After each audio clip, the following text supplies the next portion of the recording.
പുരുഷന്മാർക്ക് രാവിലെ ഉദ്ധാരണം ഉണ്ടാകുന്നത് എന്തുകൊണ്ട്?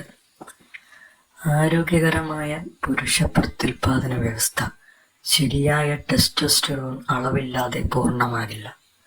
രാവിലെ തന്നെ ടെസ്റ്റോസ്റ്റെറോൺ അതിൻ്റെ പരമാവധി അളവിൽ എത്തുന്നു. ശാരീരിക ഉത്തേജനമില്ലാതെ പോലും ഉദ്ധാരണത്തിന് ഒരു കാരണം ഇതാണ്. ഇത് തികച്ചും ആരോഗ്യകരമാണ്. ഉറക്കത്തിൽ ശരീരം ഒരു വിശ്രമാവസ്ഥയ്ക്ക് വിധേയമാകുന്നു. അതിൽ പെൽവിക് പേശികളും ഉൾപ്പെടുന്നു. ഈ വിശ്രമം ലിംഗത്തിലേക്കുള്ള രക്തയോട്ടം വർദ്ധിപ്പിക്കുന്നു. ഇത് ഉദ്ധാരണത്തിലേക്ക് നയിക്കുന്നു. പുരുഷന്റെ മൂത്രസഞ്ചി സൈക്രൽ നാഡിക്ക് സമീപമാണ് സ്ഥിതി ചെയ്യുന്നത്.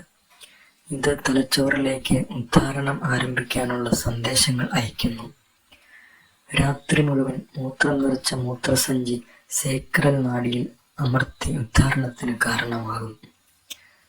രാവിലെയുള്ള ഉദ്ധാരണം ആരോഗ്യകരമായ ലൈംഗിക പ്രവർത്തനത്തിൻ്റെ ലക്ഷണമാണ്.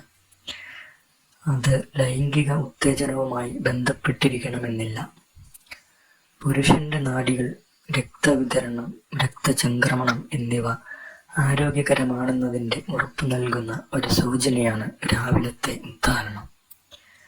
ഉദ്ധാരണം സാധാരണയായി 30 മിനിറ്റോ അതിൽ കൂടുതലോ കഴിഞ്ഞാൽ കുറയും.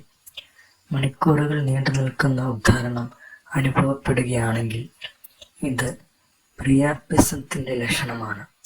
എത്രയും നേരത്തെ തന്നെ ഒരു വൈദ്യസഹായം തേടുക.